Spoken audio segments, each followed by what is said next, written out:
Sabi ko nga, kung sinasabi ng WPP, it cannot be a condition. Kahit nasa memorandum, huwag mo ipipilit. Hindi po pwede yun eh. Kasi sinabi ko sa iyo earlier, and I think I should tell it again to you, sabi nating mga abogado, the spring cannot rise higher than its source. The law itself is the source. Ang spring, yung memorandum mo. Pinipilit mong ilagay sa memorandum yung restitution eh. O kaya merong ako nababalitaan, parang meron ng gustong umatras. Magkano ibibigay? At kanino ibibigay? Sino mag-a-account doon? Sino nagsabi noon na kung mangongolekta kayo sa DOJ? Di ba abuse of discretion yun, Mr. Padulyon? No, it is not, sir. What is it? It is not abuse of discretion. What The is parties, if I may be allowed to answer, Yes, sir. what is it? Yes, sir.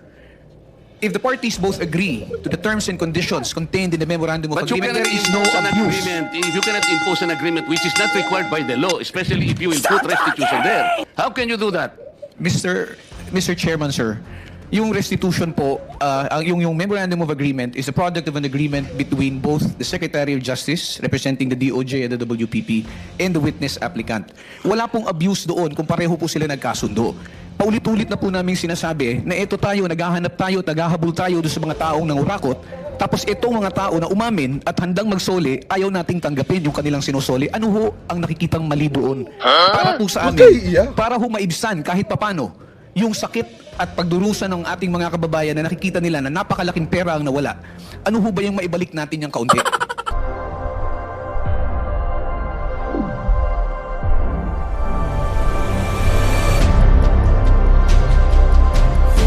Sabi ng DOJ, opo, kukunin namin. Talaga, kukunin nyo? Yes, Mr. Chair. Thank you. Sabi pa nga ng chairman natin, narinig ko kanina, Mr. Diskaya, kayo lahat na makipag-usap na kayo, baka sakaling mag-qualify kayo sa Witness Protection Program. Tama naman yun. Ang problema, Prosecutor Padulyon, ini-insist mo kasi yung restitution kaya tayo nagkakaroon ng problema. Will you still insist on that? Sir, we never mentioned that restitution is a condition. Paulit-ulit po namin sinasabi yon, Mr. Chair, na hindi po siya kondisyon para ang isang tao ay matanggap o makonsidera bilang isang witness under the Witness Protection Tapos na Program. tayo dyan. Tapos na tayo dyan. Ang Kaya nga naging po, sinasagot ko problema- po kayo na hindi ko po namin sinasabi. Wala po kami sinasabi na restitution is a condition. So I'm not insisting on it, sir. Hindi mo sinasabi ngayon, but when you were talking about a memorandum, yun ang sinasabi mo, there, pwede naming ilagay yung restitution because it is a matter of good public policy. Ano namang klaseng, kaya nga nahihirapan sila eh. Yung Diskaya, to my mind, were the first to apply under the Witness Protection Program. Ang problema, ang sabi ng then Secretary of Justice, now Ombudsman, hindi naman basta-basta ganun. Kinakailangan isaulin ninyo yung ininakaw ninyo. Ang problema po doon, kung wala namang korte pa pong nagsasabi kung talagang sila ay nagnakaw o nakapagnakaw, sino pong magkukwenta nun? Tapos ano yung in-explain ninyo, under a certain paragraph of the law, merong memorandum na kung saan magkukomply sila doon, doon yung pinipilit yung restitution. And I think some of the potential witnesses that can be processed under that program, nagsipagbigay na ng kung ano-ano eh. Is that AI. Just generating. AI. is that true? Only those who have been admitted into the program actually returned or made the restitution, sir. Why did they do that? They did that because it was their own initiative, or you required them to do that? It was an agreement between the Department of Justice through the Secretary of Justice, sir, and the witness applicant po. That is the problem. The agreement is based not on the provision of the WPP. Sabi ko nga, kung sinasabi ng WPP, it cannot be a condition. Kahit nasa memorandum, huwag mo ipipilit. Hindi po pwede yun eh. Kaya sinabi ko sa iyo earlier, and I think I should tell it again to you, sabi nating mga abogado, the spring cannot rise higher than its source. The law itself is the source. Ang spring, yung memorandum mo. Pinipilit mong ilagay sa memorandum yung restitution eh. O kaya merong ako nababalitaan, parang meron ng gustong umatras. Magkano ibibigay? At kanino ibibigay? Sino mag-a-account doon? Eh, sino nagsabi noon na kung mangongolekta kayo sa DOJ? Eh, di ba abuse of discretion yun, Mr. Padulyon? No, it is not, sir. What is it? It is not abuse of discretion of What the is parties. If I may be allowed to answer, Yes, sir. what is it? Yes, sir. If the parties both agree to the terms and conditions contained in the memorandum of But you agreement, cannot there is no impose an abuse. agreement. If you cannot impose an agreement which is not required by the law, especially if you will put restitution there, how can you do that? Mr. Chairman, sir, yung restitution po, yung memorandum of agreement is a product of an agreement between both the Secretary of Justice, representing the DOJ and the WPP, and the witness applicant. Wala pong abuse doon kung pareho po sila nagkasundo. Paulit-ulit na po namin sinasabi na eto tayo, naghahanap tayo at naghahabol tayo doon sa mga taong nangurakot, tapos itong mga tao na umamin at handang magsoli, ayaw nating tanggapin yung kanilang sinusoli. Ano ho ang nakikitang mali doon? Para po sa amin, para ho maibsan kahit papano yung sakit at pagdurusa ng ating mga kababayan na nakikita nila na napakalaking pera ang nawala. Ano ho ba yung maibalik natin yung kaunti? And remember, Mr. Chair, if I may... Do not preach to the choir. No, I'm not preaching, Sandali lang. Ang pinag-uusapan natin, these people are supposed to be potential witnesses for the state. Kailangan tulungan natin ang Estado para ma-prosecute kung sino-sino ang dapat managot. Kaya nga natin sila ilalagda. Mahirap ang gagawin nila. Malalagay sa alangin ang buhay nila. Kaya nga yung witness protection is for them. Sa title na title lang makikita mo, witness protection in interest para sa kanila yon. So yung memorandum of agreement, ay yun ay dahilan lamang para masiguro mo na sila'y makikipag-cooperate.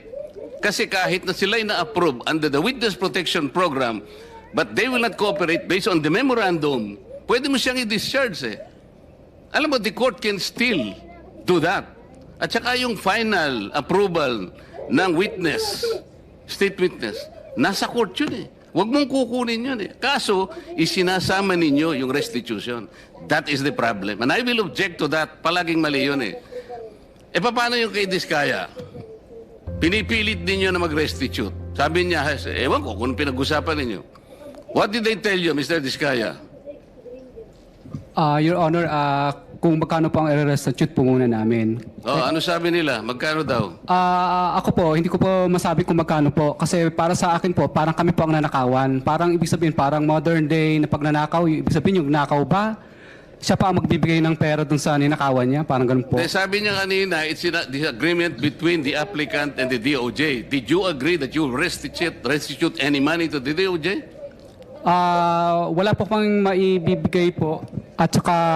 Yun na nga, because wala kang maibigay, hindi kanya ipoprocess under the Witness Protection Program. Is that not correct?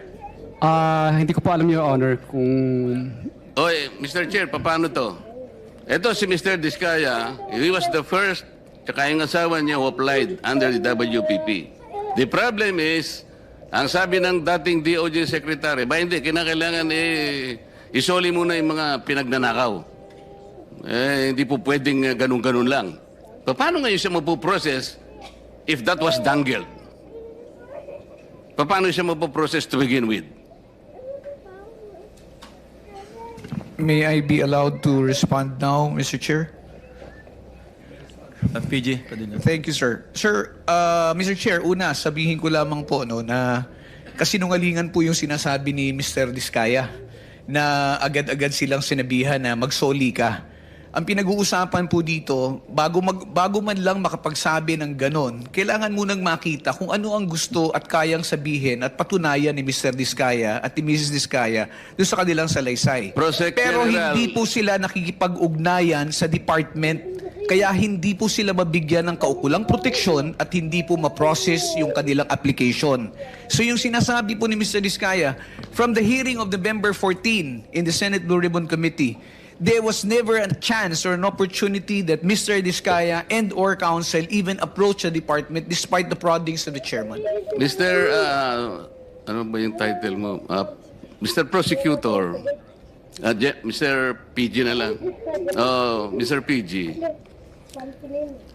nung ako yung chairman pa dito, sila yung unang nag-apply So, dahil kailangan nila ng protection, it was incumbent upon the chairman na sumulat sa Senate President to endorse yung kanilang application. That was the provision of law kasi. But even before they can do that, actually kasi nung sinasabi ko yon nung hearing, di ko naman alam mapapalitan na pala kami. Alam mo na yon, di ba? Yung araw din na yon, nag-press con na si Secretary of Justice. Narinig ko eh. Sabi niya, hindi po pwedeng ganon. I cannot apply.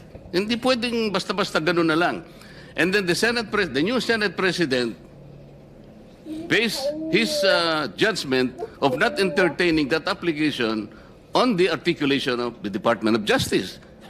So, ang tinatanong ko nga sa inyo, hindi siya sinungaling. Siya yung ang mismong kayo ang nagbigay na ng condition kasi. Kaya sinasabi ko, if you insisted on the condition of restitution, how can Diskaya or any other persons similar to his situation even begin to apply under the WPP? If I may respond, Mr. Chair. If I may refresh the memory of the good senator, during the last hearing of November 14, 2025, that matter that you raised about the statement made by the former Secretary of Justice was already put on the side when you asked that question. And we already informed the chairman that if they wish to file their application, if they wish to be processed, they go to the Department of Justice. Binanggit po yan, nasa transcripts po yan na sinasabi niyo, o sige, wala mo nang pag-uusapang restitution.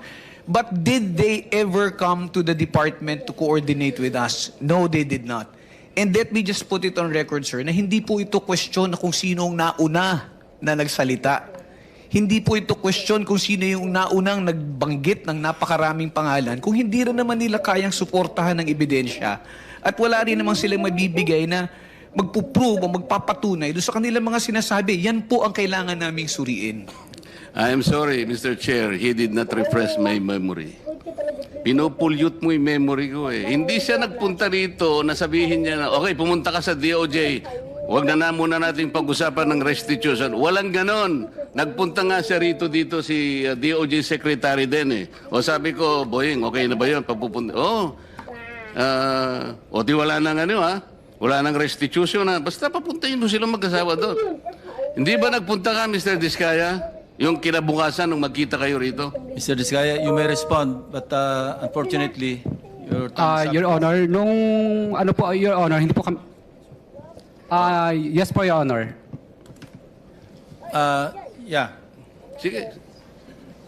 proceed. Kasi tapos na yung time ni Go. Senator Marcoleta. Yes po, Your Honor. Opo. Hindi nga, ipaliwanag mo. Bali po, Your Honor, kasi po di pa po nagsalita po yung misis ko na Hindi nga, ganito. Wala na akong time eh. Pinapunta ka niya ron. Kasi nandito eh, nag-uusap kayo eh. O, kayong dalawa mag-asawa, punta kayo ron ng alas 9. Pumunta kayo. Sinabi ba niya wala ng restitution? Noong una po, wala pong sinabing may restitution, pero nung sumunod po, yung panghuli po naming usapan po is may restitution, magkano daw po ang i-restitute namin. Tapos kakasuhan din po daw kami at hindi didiinan. Pero gusto ko po, Your Honor, na hindi na po muna magsalita ng dire-diretso kasi po yung huli po yung misis ko na nagsalita siya na hindi daw po kami kasama sa WPP. Yung natatandaan ko po yung huling hearing po dito ay nakulong po yung misis ko sa Davao. Samantalang meron naman pong nag-exist na project. Kaya natatakot po ako, Your Honor, na baka pag nagsalita na rin po ako, baka po sa susunod po ako naman po ang makulong. Kaya hindi na po ako magsasalita. Salamat po, Mr. Chair. Thank you. Mr. Chair, point of order before the next Yes, hearing. Senator Risa. Salamat, Go Mr. ahead. Chair. Pwede po bang malaman kung tulad ng iniutos ng chair nung nakaraang hearing, nag-submit na po sina Mr. and Ms. Diskaya nung buong listahan nila, ledger, ng mga proyekto nila kasama ang mga joint venture projects para sa mga taong 2016 hanggang 2022? Your Honor, nung nakalabas po ako, Your Honor, nung nakaraan po, ay hindi po kami pinapasok halos ng mga taga City Hall. Kasi po yung mga taga City Hall po, pinasarado po nila yung office namin. Kasi po, nirevoke po nila yung business permit po namin dahil sa kakulangan po ng occupancy permit. So, nakiusap po kami sa City Hall na sana po papasukin po yung mga taga Senate Sergeant at Arms at ayaw po nila papasukin. At Ngayon po, wala na po kaming empleyado. Lahat po sila ay iniwan na po kami o yung iba po ay separated na po kasi sarado na po yung kumpanya namin. Ganun din po yung mga nangungumpahan sa office po namin na building na pinuupahan ay wala na rin po sila doon. Kanya-kanya na po sila ng sara. Mr. Chair, diretso lang po yung tanong ko pero hindi diretso yung sagot. Parang kanina, lahat po tayo physically naghitla dun sa sinabi ni Mr. Diskaya na parang sila pa yung nanakawan. I would like to request the good chair to please reiterate yung utos ng komite kina Mr. Diskaya. I-submit yung ledger na sinabi ni Ms. Diskaya noon, meron sila ng mga proyekto pati joint venture projects mula 2016 hanggang 2022. Huwag po nilang sisisihin ang City Hall. Hindi po yan kasalanan ng City Hall dahil subject yan ng utos ng Blue Ribbon Committee. Mr. Chair.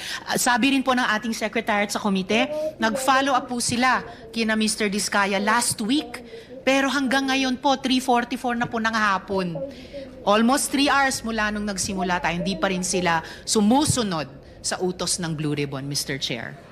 Your Honor, makikiusap po sana ako na baka para mas kompleto po yung project list po na makuha ninyo, baka po pwedeng isabpina na lang po ang DPWS kasi may copy naman po sila kasi wala na po kami talagang mga empleyado na mag-aasikaso. Ako po nakakulong sa Senate po, yung misis ko naman nakakulong sa Davao. So wala po kami mautusan, Your Honor. Mr. Chair, I will submit to the wisdom of the chair kung ano po yung pinakamabisang paraan. Ang hinahanap ko lang pong outcome ay mabigay ng mga ni na Mr. at Ms. Diskaya yung ledger nila na sinabi ni Ms. Diskaya mayroon sila nung mga joint venture and other projects nila mula 2016 hanggang 2022. Ewan ko ba, Mr. Chair, binabato pa nila sa DPWH yung responsibilidad sumunod sa utos ng Blue Ribbon, Mr. Chair. Thank you, Senator Risa. We'll try to resolve that issue. Thank you, Mr. Chair. Senator JB Ejercito is recognized. Just a quick manifestation, Mr. President, with the permission of Senator. Yes, go ahead. Well, Mr. President, ako hindi nagtataka bakit hindi tinatanggap sa Witness Protection Program itong mga Diskaya. Dito lang sa Senado, hindi na kayo nagko-cooperate. Ito'y patunay na mukhang hindi kayo qualified maging witness. Kung sa Senado, hindi kayo nagko-cooperate, bakit kayo bibigyan ng puwang ng mga taga-WPP? For the record, Mr. President.